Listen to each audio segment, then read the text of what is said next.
Sarah, maybe you should focus less on questioning the numbers and more on actually earning them. Derek Thompson's voice carried across the champions table just loud enough for the remaining customers to hear. Sarah Washington's fingers tightened around her time card as she stood at the register, 8 hours of documented work somehow reduced to 0 on her paycheck. The man at table 7 lowered his newspaper. His worn jacket and scuffed shoes suggested someone counting every dollar, but his eyes held a sharpness that didn't match his appearance. He'd been watching this exchange with growing intensity, something calculating behind his quiet observation of the closing routine. Derek stepped closer to Sarah, his voice dropping to a patronizing whisper. Some people just aren't cut out for our standards here. Maybe it's time you considered that. So, what Derek didn't realize was that his broke customer at table 7 owned everything in sight. The restaurant, the building, even the fraudulent register system stealing from his employees. And what this billionaire was about to discover would expose a conspiracy that made Derek's workplace cruelty look like child's play. Sarah Washington's day began at 5:47 a.m. with the sound of her sister Keisha's labored breathing. The 16-year-old's asthma had worsened since they'd lost their parents' insurance, and Sarah's current plan through the champions table barely covered the inhalers. She checked Keisha's temperature, normal, and left a note with medication reminders before heading to her 7 a.m. shift. The champions table sat in downtown Austin's bustling entertainment district, its brick facade and neon signs promising Texas-sized portions and championship service. Sarah had worked here for 18 months, drawn by Derek's promises of career advancement and the restaurant's reputation among locals. What she'd found instead was a maze of arbitrary rules and constantly shifting expectations. She punched her time card at 6:58 a.m., the machine's green light confirming her arrival. The restaurant buzzed with morning prep, coffee brewing, fryers heating, servers setting up their stations. Sarah moved with practiced efficiency, refilling salt shakers and checking table settings while mentally calculating her bills. Rent was due in 6 days. Keisha needed new textbooks. The electricity bill sat unopened on their kitchen counter. Team meeting in 5 minutes, Derek announced from behind the bar. At 38, he carried himself with the aggressive confidence of someone who'd clawed his way to middle management and intended to protect his territory. His polo shirt bore the Champions Table logo, and he wore his manager's badge like a medal. The staff gathered in the break room, 6 servers, 3 bartenders, and 2 kitchen workers. Derek stood at the front, clipboard in hand, his expression serious. Corporate's been reviewing our efficiency numbers, he began, his tone suggesting this was somehow the employee's fault. We're not meeting expectations in labor costs. That means we all need to work smarter, not harder. Sarah exchanged glances with Maria Gonzalez, a veteran server who'd taught her the ropes. They both knew Derek's efficiency speeches usually meant more work for the same pay. Effective immediately, we're implementing new break schedules, Derek continued. 15 minutes instead of 30, and I'll be personally reviewing all time cards to ensure accuracy. His eyes lingered on Sarah and the other servers of color. Some people seemed to be confused about their actual hours worked. The lunch rush hit like a tidal wave. Sarah moved between her 6-table section with practiced grace, balancing plates, refilling drinks, and maintaining the warm professionalism that earned her regular customers. Table 12, the elderly couple who came in every Tuesday, specifically requested her. Table 15 left a note praising her knowledge of the menu's allergen information, crucial for their diabetic daughter. During her shortened break, Sarah calculated her hours, 42 for the week, including yesterday's double shift. But when she checked the computer terminal where Derek logged their final timesheets, her jaw tightened. The system showed 34 hours. Excuse me, Derek. She approached him during the afternoon lull, her tone carefully respectful. I think there might be an error in my timesheet. Derek didn't look up from his phone. What kind of error?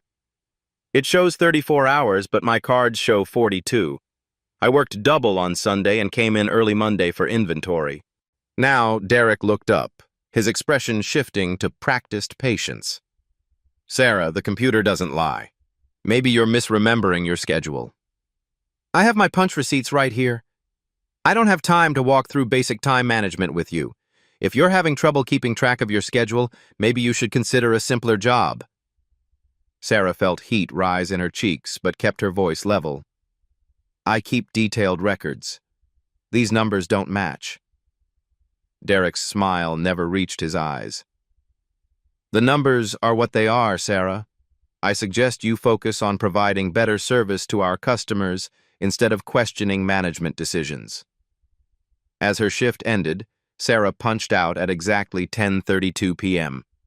She noticed the mysterious customer at table 7 again, the same man from the night before, nursing another coffee, watching everything with those sharp, calculating eyes. When she brought his check, he looked up with genuine warmth. "Thank you for your excellent service," he said quietly, his voice carrying a respect Derek had never shown. "You clearly take pride in your work." Sarah smiled, the first genuine one since her confrontation with Derek. "I appreciate that. Really." Walking to her car, time card tucked safely in her purse, Sarah couldn't shake the feeling that something was about to change. She just didn't know whether it would be for better or worse. Thursday's dinner rush brought the usual chaos, but tonight felt different. Derek prowled the dining room like a predator, clipboard in hand, making notes with theatrical precision. Sarah noticed him timing her interactions, scrutinizing her table rotations, and whispering to the hostess while pointing in her direction. The breaking point came at 8:47 p.m. Sarah was delivering entrees to table 12, the elderly regulars who always requested her, when Derek's voice boomed across the dining room. "Sarah Washington, I need to see you at the register. Now." The entire restaurant seemed to pause. Conversations quieted. Servers stopped mid-stride. Even the kitchen noise seemed to dim as every eye turned toward them. Sarah's stomach dropped, but she maintained her professional smile. "I'll be right back with your extra sauce," she told her customers, setting down their plates with steady hands. Derek stood at the central register, her time card spread dramatically across the counter like evidence at a trial. His posture radiated authority, his voice pitched to carry across the dining room. "Explain this discrepancy to me," he demanded, jabbing his finger at the card. "You're claiming 43 hours this week, but I have documentation of you leaving early, taking extended breaks, and generally not meeting our productivity standards." Sarah glanced at the dining room. Every table had stopped eating. Her co-workers stood frozen, some avoiding eye contact, others watching with barely concealed alarm.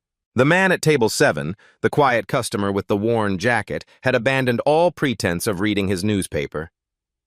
"I have my punch receipts," Sarah said quietly, reaching for her purse. "I don't want to see your receipts," Derek cut her off, his tone dripping with condescension. "I want to understand why someone with your background seems to have such difficulty following simple workplace policies." The word background hung in the air like a slur. Sarah felt her chest tighten but kept her voice steady. "My work speaks for itself. These customers," she gestured toward table 12, "request me specifically because they feel sorry for you." Derek's smile was cruel. "Sarah, customer service isn't about making people feel comfortable with your situation. It's about professionalism, something that apparently wasn't covered in your previous experience." Maria Gonzalez shifted uncomfortably behind the bar. The other servers found sudden interest in their prep work. The kitchen staff peered through the service window, sensing the tension but powerless to intervene. "I understand professionalism perfectly," Sarah replied, her nursing training helping her maintain clinical calm. "What I don't understand is why my documented hours keep changing in your system." Derek's face flushed. "Are you calling me a liar?" "I'm asking for clarification about a mathematical discrepancy." "Let me clarify something for you."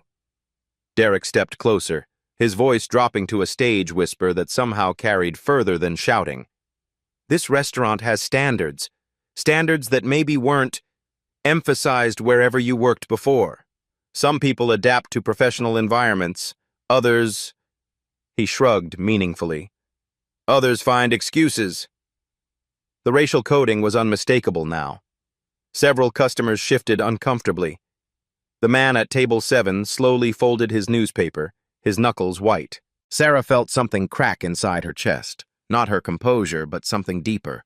The accumulated weight of 18 months of subtle digs, coded criticisms, and watching her white coworkers receive opportunities she was denied. "Derek," she said clearly, her voice carrying across the silent dining room, "my punch times are documented. My performance reviews are excellent. My customers specifically request me. If there's a problem with the computer system, we should fix it together. But if the problem is with me personally, I'd prefer you discuss it privately." Derek's eyes narrowed. "The problem, Sarah, is that some people think they can waltz in here with an attitude and expect special treatment, but this isn't that kind of establishment." "What kind of establishment is this exactly?" Sarah asked. For a moment, Derek looked like he might actually answer honestly. His mouth opened, then closed. The dining room held its collective breath. "The kind," he said finally, "where employees who can't handle feedback maybe should consider opportunities elsewhere. The kind where we don't tolerate disruption of service over petty complaints." He grabbed her time card and fed it into the computer terminal. 32 hours, final count. "And Sarah? Next time you have questions about your performance, handle them through proper channels. This public display is exactly the kind of behavioral issue that concerns corporate." The man at table 7 stood abruptly, his chair scraping against the floor. He placed a $20 bill on the table, triple his check total, and walked toward the exit. As he passed Sarah, he paused. "Miss Washington," he said quietly, his voice carrying unexpected warmth, "your service tonight was impeccable. Don't let anyone convince you otherwise." Then he was gone, leaving behind a dining room full of uncomfortable silence and a young woman whose world had just shifted on its axis. Marcus Wellington sat in his Tesla in the Champions Table parking lot, his hands gripping the steering wheel until his knuckles ached. 23 years building a restaurant empire, and he'd just witnessed one of his managers publicly humiliate an employee with barely concealed racial hostility. The irony wasn't lost on him. He'd spent the week reviewing acquisition reports for potential expansion sites, staying in Austin's finest hotel, dining at establishments that charged more for an appetizer than Sarah probably made in tips. Tonight, he'd chosen his own restaurant for a quiet dinner, curious to see operations from a customer's perspective. He'd expected decent food and professional service. He hadn't expected to watch systematic abuse disguised as management. His phone buzzed, a text from his assistant about tomorrow's board meeting.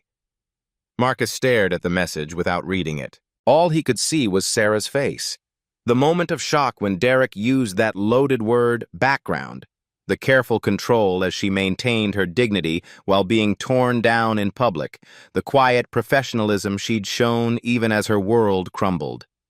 3 restaurants down from his car, the Champions Table's neon sign buzzed and flickered. Corporate headquarters had recommended Derek for his efficiency improvements and cost control measures. The man had increased profit margins by 12% across all 8 locations in the past year. Marcus had approved his bonus personally. Now he understood how those savings were achieved. His phone rang. Richard Carter, his operations director. "Marcus, how's Austin? Ready for tomorrow's acquisition meeting?" Marcus watched Derek through the restaurant window, gesturing animatedly while talking to another server. "Richard, what do you know about Derek Thompson?" "Thompson? Great manager. Turned around the Austin location, implemented cost controls that were rolling out system-wide. Why?" "His employee retention rates?" "Higher than average, actually. Though there's been some turnover in certain demographics. Nothing unusual for the service industry." Marcus closed his eyes. "Send me his complete file. Personnel records, performance reviews, everything." "Tonight? Marcus, is there a problem?" "There might be. I need a complete background on him by morning. And Richard? This stays between us. After hanging up, Marcus sat in the darkness, making calculations. If Derek was manipulating timesheets systematically, if his efficiency gains came from wage theft, if his cost controls specifically targeted employees of color, this wasn't just one manager's prejudice. This was a liability that could destroy everything Marcus had built. But it was more than that. The way Sarah had treated him, a seemingly broke customer nursing coffee for hours, with genuine warmth and respect, had reminded him why he'd entered the hospitality industry in the first place. To create spaces where people felt valued, both as customers and employees. He pulled up Sarah's employee file on his phone. 18 months with the company. Excellent customer reviews. Perfect attendance until recently. Currently enrolled in nursing school at UT. Emergency contact. Keisha Washington, age 16, sister. Marcus made his decision. The next morning, he canceled his board meeting and drove to a Goodwill store in East Austin. He bought worn jeans, a faded UT sweatshirt, and scuffed work boots. At a nearby barbershop, he asked for the shortest cut they could manage. His Rolex went into a safety deposit box, replaced by a $20 Timex. Looking in the mirror of his hotel bathroom, Marcus barely recognized himself. The expensive haircut was gone. The confident posture had shifted to something more humble, more uncertain. He practiced his story. Laid off from a manufacturing job, apartment hunting, surviving on unemployment and odd jobs. By noon, he was Marcus Williams, a name close enough to his own that he'd respond naturally. He walked into the Champions Table's lunch rush and asked to speak with the manager about possible employment. Derek Thompson looked him up and down with obvious disdain. "We're not hiring right now." "I'd take anything," Marcus said, letting a note of desperation creep into his voice. "Dishwasher, busboy, whatever you need." Derek's smile was cold. "Fill out an application. We'll call if anything opens up." But Marcus had seen something in Derek's eyes, the same calculating look he'd given Sarah before destroying her in public. Whatever game Derek was playing, Marcus was now a player. He just had to make sure he survived long enough to learn the rules. Derek called Marcus the next afternoon. "The dishwasher position opened up. $7.50 an hour, cash under the table. You start tonight." Marcus arrived at 4 p.m., wearing his Goodwill uniform and practicing his desperate-for-work demeanor. The Champions Table's kitchen was smaller than he'd expected, cramped and steamy, with industrial dishwashers that looked older than his car. "Marcus, right?" Sarah appeared with a tub of dirty plates, her smile genuine despite the chaos around them. "I'm Sarah." Derek said, "You're new." "Yeah, thanks. Still figuring everything out." "Don't worry," she said, loading plates into the machine. "Everyone here looks out for each other. Well, most of us anyway." Her tone carried weight that Marcus filed away for later analysis. The first hour revealed standard restaurant chaos, rushed orders, spilled drinks, the usual dinner rush intensity. But Marcus noticed patterns that corporate spreadsheets had never shown him. Derek moved through the kitchen like a shark, his presence causing visible tension among the staff. Servers straightened unconsciously when he approached. The predominantly Latino kitchen crew found urgent tasks whenever he wandered near. At 7:30, Marcus watched Derek approach Sarah at the coffee station. "Your section's running behind," Derek announced loudly enough for nearby tables to hear. "Table 6 has been waiting 12 minutes for their appetizer." "Their order went in 8 minutes ago," Sarah replied calmly. "Kitchen's backed up from that large party." "I don't want excuses, Sarah. I want solutions.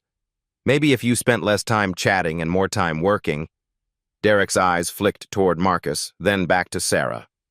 "Some people understand urgency. Others need constant supervision." Marcus felt his jaw clench as Derek walked away, leaving Sarah to handle the customer complaints generated by his public criticism. 2 hours later, Marcus discovered why Derek preferred cash payments for dishwashers. The time clock system was rigged. "Hey, Marcus," called Tony, one of the line cooks. "You need to punch out for your break, then punch back in when you're done. But don't actually take the break, just keep working. Derek counts unpaid break time as efficiency. What if someone complains? Tony laughed bitterly. To who? Derek runs this place like his personal kingdom. You complain, you're gone. Simple math. Marcus punched out at 9:15, then continued washing dishes for another 30 minutes before punching back in. The system showed a 15-minute break that never happened. Free labor disguised as time management. During the 10 p.m. closing routine, the discrimination became impossible to ignore. Derek assigned deep cleaning duties with surgical precision. Sarah and Maria scrubbed floors on hands and knees while white servers restocked salt shakers and counted silverware. Carlos and Miguel, despite being experienced line cooks, were relegated to garbage duty and grease trap cleaning, while the newer white prep cook handled inventory. This is how it always is, Sarah said quietly, working beside Marcus to clean the massive floor mats. Somehow the hardest closing work always falls to the same people. Doesn't anyone complain? Sarah glanced around nervously. Maria tried once. Derek cut her hours by half the next week, said she wasn't adapting to team expectations. She's got 3 kids. She couldn't afford to push it. Marcus filed away another piece of evidence while scrubbing industrial mats that should have been replaced months ago. The real revelation came during his second week. Marcus had convinced Derek to let him cover some server shifts during understaffed lunch periods, a perfect opportunity to observe customer interactions and credit card processing. What he discovered made his blood run cold. Derek had installed a secondary card reader at the main register, hidden beneath the legitimate terminal. When processing cards for elderly customers, or anyone who seemed unfamiliar with technology, he'd swipe twice. Once for the actual transaction, once for data harvesting. Marcus watched Derek process a credit card for an elderly man celebrating his anniversary with his wife. Swipe 1, $73.50 for dinner. Swipe 2, complete account information captured for later use. The couple left a generous tip and anniversary smiles, never knowing their financial security had just been compromised.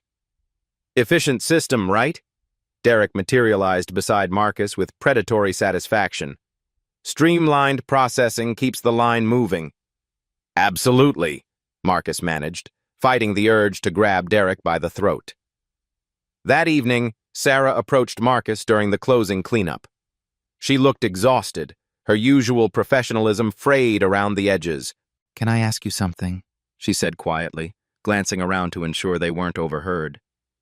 You seem different from most people who work here, more aware of things.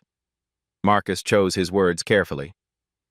Just trying to figure out how everything works. Sarah nodded slowly. My sister Keisha has asthma, bad asthma. The insurance through this job is supposed to cover her inhalers, but Derek keeps finding reasons to cut my hours just below the threshold for full benefits. 32 hours gets partial coverage. 35 gets full coverage. Somehow I always end up with 31 or 32. She looked directly at Marcus, her eyes bright with unshed tears. I work doubles. I cover other people's shifts. I've never called in sick. But every week, something gets adjusted, something gets missed, and my hours drop just enough to keep Keisha rationing her medication. Marcus felt something cold and furious settle in his stomach. That's not a coincidence. No, Sarah said simply. It's not. The next day brought Marcus face to face with the scope of Derek's operation. He was emptying trash near Derek's office when he heard a phone conversation that made him freeze. Thursday's package is ready, Derek was saying. 43 accounts, mix of demographics, all verified active, same rate as usual. A pause. No issues with employee interference. I've got systems in place to handle potential problems. The key is maintaining the right workforce dynamics. People focused on survival don't ask inconvenient questions. Another pause. Then Derek's laugh, cold and calculating. Trust me, the margin improvements aren't just from labor efficiencies, though those help keep the books clean. Marcus realized Derek wasn't just stealing wages and harvesting credit card data. He was using workplace intimidation to silence potential witnesses. Employees fighting for basic survival couldn't risk investigating suspicious activity. The pattern became clear. Derek systematically targeted employees of color with wage theft and scheduling manipulation, creating financial desperation that prevented them from questioning other irregularities. Meanwhile, he skimmed customer financial data to fund a secondary income stream, using the restaurant as cover for organized identity theft. On Friday night, Marcus watched Derek process the week's credit card settlements. The legitimate transactions went through normal banking channels, but a second batch, the harvested data, was transferred to encrypted files and prepared for sale to an unknown buyer. As Marcus scrubbed dishes and calculated the scope of Derek's crimes, he realized this wasn't just about one corrupt manager. This was about a system that allowed workplace cruelty to flourish while financial crimes operated in the shadows. Sarah appeared beside him with another load of dishes, her smile tired but genuine. "You know," she said quietly, "working with you has been the best part of this job lately. It's nice having someone around who treats people like they matter." Marcus looked at her. This young woman fighting to care for her sister, studying nursing while enduring daily humiliation, maintaining her dignity despite systematic abuse, and made his final decision. Derek Thompson's reign of terror was about to end. But first, Marcus needed proof that would stick. Monday night's discovery changed everything. Marcus had volunteered for the Monday closing shift, knowing Derek typically handled weekly financial reconciliation alone. The restaurant emptied by 10:30, leaving only Marcus, Derek, and a skeleton crew finishing the deep clean. "Marcus, you're working out better than expected," Derek said, counting the night's receipts. "Most dishwashers don't show this kind of initiative." "Just trying to learn the business," Marcus replied, emptying trash bins near Derek's office. "Maybe work my way up someday." Derek's smile was patronizing. "Ambition's good, though management positions require certain qualities, education, cultural fit. You understand?" While Derek focused on his computer, Marcus noticed the office door had been left open, unusual for the normally secretive manager. Through the gap, he could see Derek's desk, where a USB drive sat connected to his laptop alongside several file folders marked Employee Records, Confidential. Derek stepped away to check the kitchen's closing progress, leaving his computer unattended. Marcus seized his chance. Moving quickly, he slipped into the office and positioned himself where he could see the screen. What he found made his blood freeze. The spreadsheet displayed two columns, official hours and adjusted hours. Sarah's name appeared repeatedly, showing systematic reductions that had cost her thousands in wages over 6 months. Maria Gonzalez showed similar discrepancies. Carlos from the kitchen had lost nearly 40 hours of documented overtime, but it was worse than simple wage theft. A second file contained detailed profiles of targeted employees. Sarah's entry read, Washington S., nursing student, sister with medical needs, high financial pressure, unlikely to pursue legal action, reduce hours to maintain partial benefits threshold, monitor for compliance issues. Maria's file. Gonzalez, M. Single mother, 3 dependents, limited English, excellent leverage for policy compliance, assign maximum physical labor to discourage complaints. Each profile calculated the exact amount of financial pressure needed to ensure silence. Marcus heard Derek's footsteps returning and quickly moved to empty the office trash. His heart pounded as Derek resumed his position, oblivious to the discovery. Financial reconciliation's the most important part of management, Derek said conversationally, making sure all the numbers add up properly. Corporate appreciates attention to detail. Derek opened another folder, this one filled with customer credit card information. Names, numbers, addresses, spending patterns, all meticulously organized. Marcus recognized several customers from his serving shifts, including the elderly anniversary couple and a regular who'd mentioned his upcoming surgery. Derek, I'm curious, Marcus said carefully. What kind of reports does a corporation want? Oh, the usual. Labor costs, transaction volumes, customer data analytics. Derek's fingers flew across the keyboard. Though some data streams are more specialized more than others. Derek pulled up an email draft addressed to someone called Data Harvest Solutions. The subject line read, Austin Package, Week 44, 67 Premium Accounts. The email body contained a price list. Senior citizens, $150 per profile. High credit customers, $200. Business accounts, $300. Medical insurance customers, $250. Marcus realized he was looking at a menu for selling stolen identities. Derek attached the USB drive contents to the email. Complete financial profiles for 67 unsuspecting customers, their personal information about to be sold to criminals for identity theft. The beauty of the restaurant business, Derek continued, is the data access. People trust you with their payment information, never suspecting it might have secondary applications. Marcus forced himself to remain calm while Derek scheduled the email for tomorrow morning's send.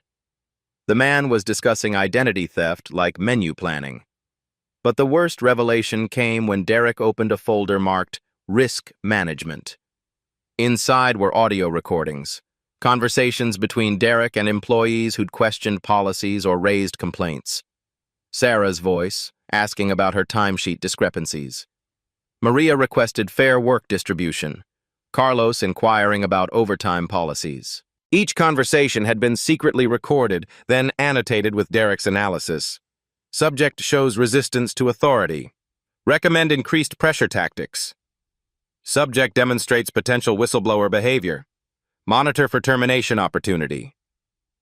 Derek had been building files to destroy anyone who threatened his operation. The final piece of evidence sat in Derek's desk drawer.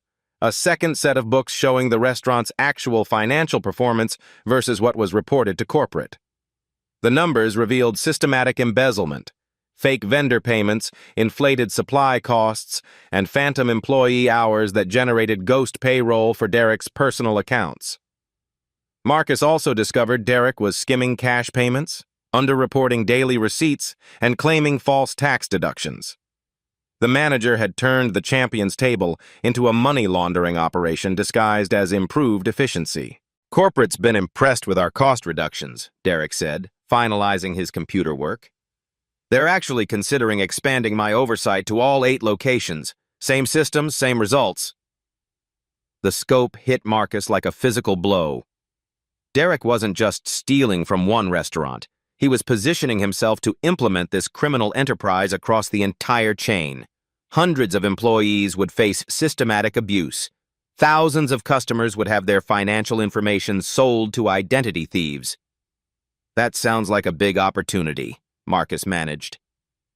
The key, Derek said, locking his desk drawer, is understanding that people are resources to be optimized.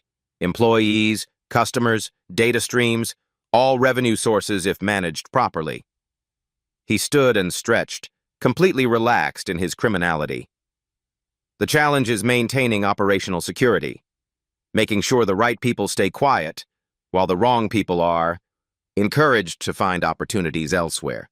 Derek began shutting down his computer, but not before Marcus caught one final detail.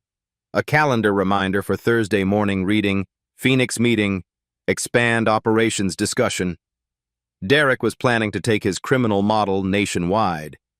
As they finished closing procedures, Marcus felt the weight of what he'd discovered. This wasn't just workplace harassment or even simple fraud.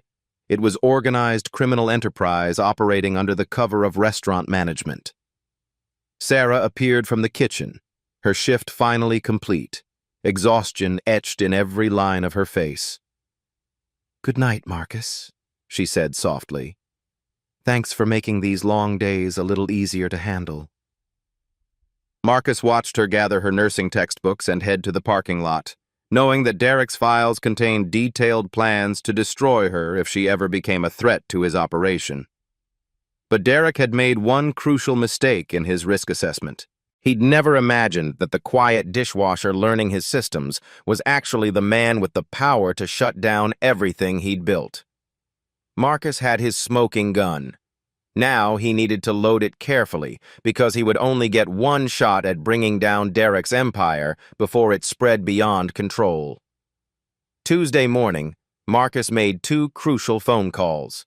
The first was to FBI agent Linda Rodriguez. Linda, I need a meeting. Today. I have evidence of organized identity theft, systematic wage violations, and RICO-level criminal enterprise. The second was to his head of security. Coordinated operation for Thursday evening. Full documentation, law enforcement liaison, witness protection. By Thursday, everything was in place. Marcus arrived for his regular 4 p.m. shift carrying a small recording device. FBI surveillance teams posed as customers throughout the dining room. At 6 p.m., he found Sarah restocking supplies. I need to talk to you privately. What I have to tell you, it's important. It's the back alley Marcus faced the hardest conversation of his life. Sarah, before what's about to happen, I need you to know who I really am. He pulled out his business card, his real one. My name is Marcus Wellington. I own the Champions Table, all 8 locations. Sarah stared at the card, her hands trembling. That's not possible. You needed this job. I came here because I witnessed Derek's abuse last week. I've been working undercover for 2 weeks, gathering evidence. Marcus's voice softened. What Derek's been doing isn't just harassment. It's organized crime, identity theft, embezzlement, systematic wage fraud. Sarah leaned against the brick wall, processing the revelation. You let me tell you about my sister's medication while you could have fixed it with one phone call. I needed to understand the full scope before acting. If I'd intervened immediately, Derek would have destroyed evidence and moved his operation elsewhere. What happens now? Now Derek faces consequences for what he's done to you and everyone else. They returned as the dinner rush peaked. At 7:45 p.m., Agent Rodriguez entered with her partner, taking a table in Sarah's section. Derek seemed to sense something ending. His harassment of Sarah became more blatant, more public. Sarah, Table 12 is complaining about slow service again, Derek announced loudly. Maybe you should focus on your actual job instead of chatting. Sarah had been taking another table's order. I was serving Table 9. Table 12 received their appetizers 6 minutes ago. I don't want excuses. Maybe someone with your background should stick to simpler establishments. The racist implication drew uncomfortable stares from customers. Agent Rodriguez caught Marcus's eye and nodded. At 8:15 p.m., Derek made his fatal mistake. Sarah approached him about a customer complaint. Table 6 had received the wrong entree. Sarah, I'm tired of your constant problems, Derek said, his voice carrying across the dining room. Every shift, some issue, some excuse. Maybe it's time we discussed whether this position suits someone with your limitations. What limitations would those be, Derek? Cultural differences, educational background, basic understanding of professional standards. The restaurant went quiet. Every customer, every employee was listening. Sarah stood straighter. Derek, I understand professional standards perfectly. What I don't understand is why you think racism disguised as management is acceptable. Derek's face flushed. How dare you play that card when your performance is excellent, Agent Rodriguez interrupted, displaying her credentials. FBI! Derek Thompson, you're under arrest for computer fraud, wire fraud, racketeering, and conspiracy to commit identity theft. The dining room erupted. Derek's face went white. This is insane. I'm the manager here. Where's the owner? You are speaking to the owner, Marcus said, stepping forward and removing his apron. Marcus Wellington, CEO of Wellington Restaurant Group. I've been documenting your criminal operation for 2 weeks. Derek's mouth opened and closed soundlessly. That's impossible. You're nobody. The man who recorded your wage theft, data harvesting, and plans to expand this operation company-wide, Marcus continued. Agent Rodriguez moved to Derek's side. Hands behind your back. No! I've increased profits. Corporate loves my numbers. Corporate loves criminal proceeds? Marcus asked. You've stolen $40,000 in wages, compromised hundreds of customers' financial security, created a hostile work environment targeting employees of color. Handcuffs clicked as Derek struggled. Sarah, tell them about your attitude problems, your complaints. Derek, Sarah said quietly, her voice carrying absolute authority.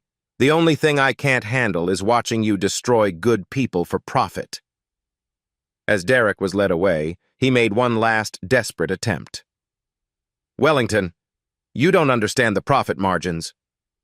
I understand exploitation disguised as management, Marcus replied. Human dignity isn't a line item to be optimized. The restaurant buzzed as news crews arrived. Marcus addressed the dining room. Any customers who used credit cards here will be contacted about identity monitoring. Your safety is our priority. In the chaos, Marcus found Sarah standing with quiet strength.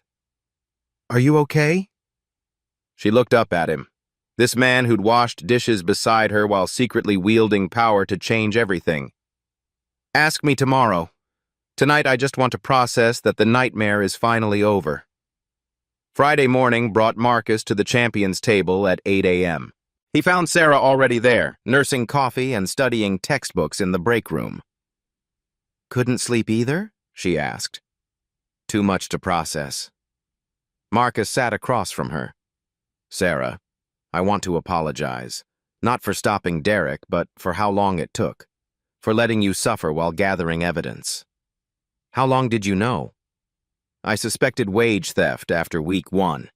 Knew about discrimination by day 10. The full criminal scope took time to uncover safely. Sarah nodded slowly. I hate that you're right about needing proof. At 9 a.m., Marcus gathered all 13 employees in the dining room. Many looked nervous about their job security. First, everyone keeps their positions with immediate raises to market standard, Marcus announced. Second, full restitution for stolen wages. Derek stole over $40,000 collectively. Maria raised her hand. What about benefits lost to our cuts? Full benefits restored retroactively. Medical expenses due to Derek's manipulation will be reimbursed, including prescriptions and delayed treatments. Sarah's eyes filled with tears at the mention of prescription costs. Third, we're restructuring management. No single person controls scheduling, payroll, and personnel. We're creating checks and balances. Carlos asked, Who's the new manager? Marcus had considered this all night. I'm offering the general manager position to Sarah Washington with full training and support. Silence. Sarah stared in shock. Me? I don't have management experience.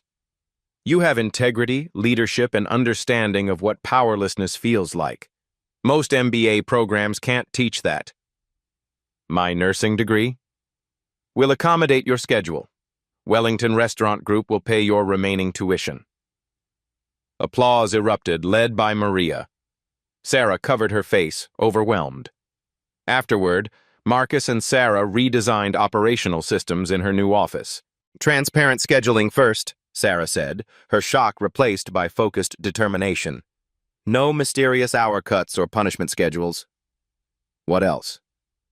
Anonymous reporting system bypassing local management, third-party discrimination oversight. Marcus added, mandatory diversity training for managers, real education, not corporate theater. They designed employee advocacy programs, wage auditing systems, and career development for underrepresented workers. Sarah, what would have made the difference these past months? Sarah considered carefully.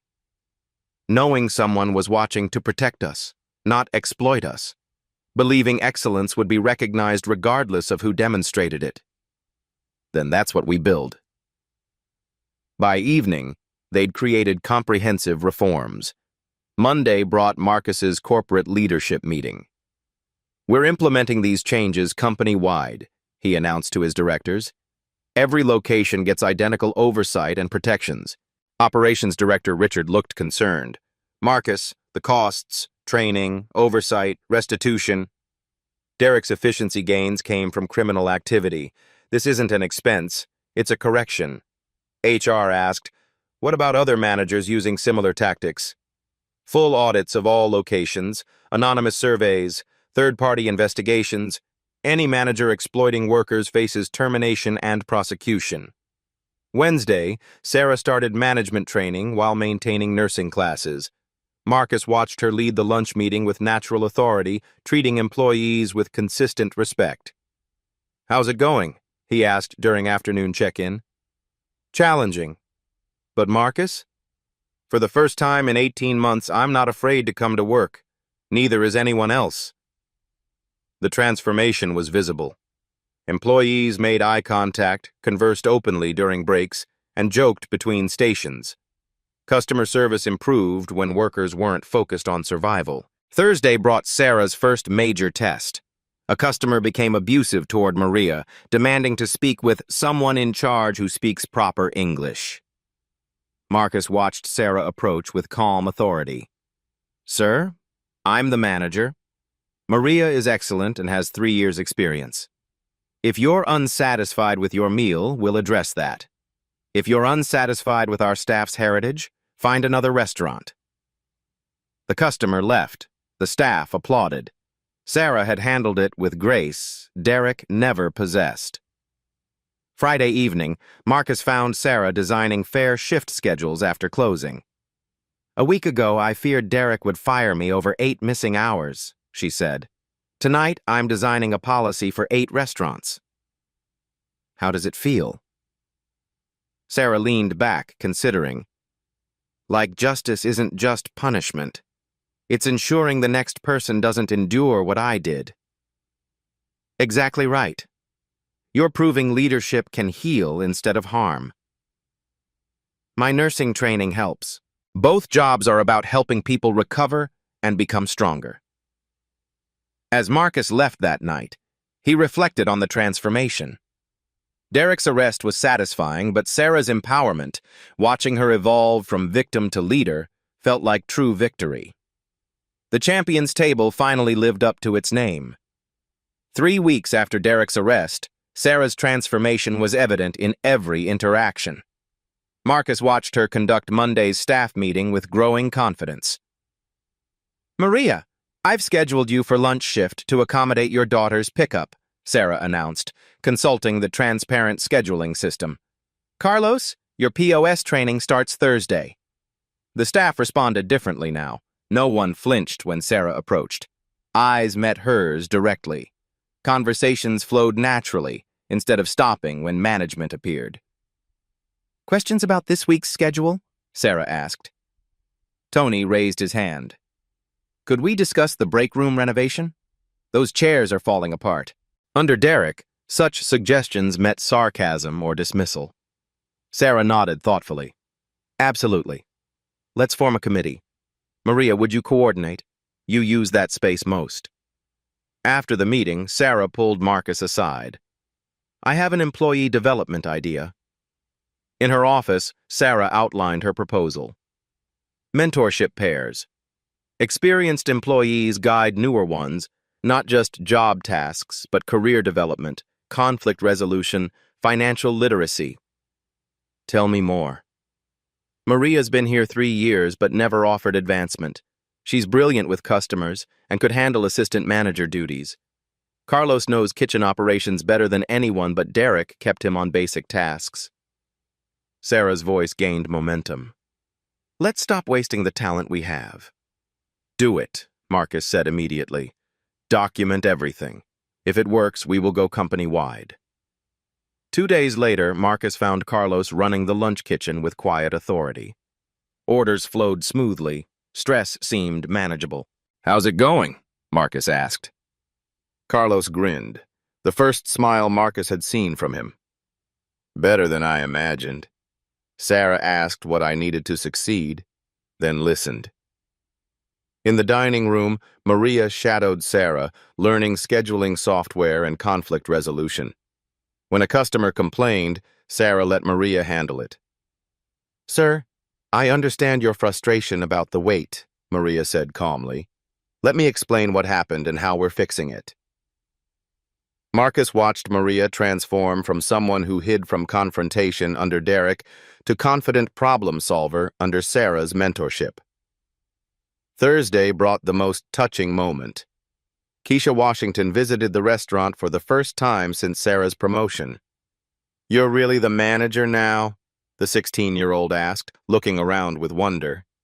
"I really am," Sarah replied, pride evident. "And insurance covers my inhalers completely?" "Completely. No more rationing medication, no more choosing between groceries and prescriptions." Keisha hugged her sister tightly. "I'm so proud of you." Marcus watched Sarah show Keisha around, introducing co-workers who now treated Sarah with genuine respect instead of fearful deference. "This is Maria, my assistant manager in training. Carlos runs kitchen operations. They're why this place works." Friday's staff meeting revealed a workplace community Marcus had never seen in his restaurants. "The customers at table 12 left this note," Tony announced, holding up a handwritten card. "They said service has never been this good." "That's because you're all free to do your jobs properly," Sarah replied. "When people aren't afraid of humiliation for asking questions, amazing things happen." She addressed the full staff. "A month ago, we walked on eggshells, afraid to speak up, watching each other get torn down. Look at us now." Marcus scanned the room. Maria studying for management certification, Carlos confidently training a new prep cook, Tony developing a server handbook, employees actually laughing during shift changes. "Leadership isn't about having power over people," Sarah continued. "It's about using whatever power you have to lift others up." After the meeting, Sarah approached Marcus. "My grades improved this semester. Easier to focus on anatomy when you're not constantly stressed about losing your job." "How much longer until graduation?" 18 months. But I've been thinking, what if I could do both? Finish nursing school and continue restaurant management? Healthcare and hospitality aren't different. Both care for people when they're vulnerable." "What would that look like?" "Day shifts here, evening classes, summer hospital internships, graduate with dual expertise." "Sarah, you could revolutionize employee wellness company-wide." That evening, as closing wrapped up, Marcus reflected on the changes. Derek's efficiency came from fear and exploitation. Sarah's effectiveness came from empowerment and respect. The numbers proved it. 0 employee turnover, 15% increase in customer satisfaction, improved productivity as people worked with purpose instead of panic. But the real measure was simpler. For the first time in months, Marcus heard genuine laughter coming from his restaurant's kitchen. 6 months later, Marcus stood in the Austin Champions table watching Sarah lead a training session for new managers from all 8 locations. Her confidence had transformed completely. Gone was the young woman who'd trembled while questioning payroll discrepancies, replaced by a leader who commanded respect through competence and compassion. "The most important thing to remember," Sarah told the group of 6 managers, "is that your employees are watching how you treat the most vulnerable person on your team. That treatment sets the standard for your entire workplace culture." Maria nodded from the back of the room, now assistant manager and 3 weeks away from completing her management certification. Carlos had been promoted to head chef and was designing new employee wellness initiatives based on Sarah's healthcare background. The transformation had spread beyond Austin. Company-wide, employee turnover dropped 60%. Customer satisfaction reached record highs. Anonymous surveys revealed workplace environments where people felt valued rather than exploited. Most importantly, the whistleblower protection systems worked. 2 managers at other locations had been terminated and prosecuted for wage theft after employees felt safe reporting violations. During her lunch break, Sarah approached Marcus with familiar warmth. "You know what I realized yesterday? I haven't checked my bank account obsessively in months. I haven't rationed Keisha's medication once. I sleep through the night." "How's nursing school?" "Perfect grades this semester.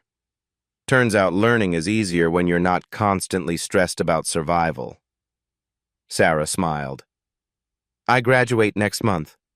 UT offered me a position in their healthcare administration program, part-time, so I can continue here.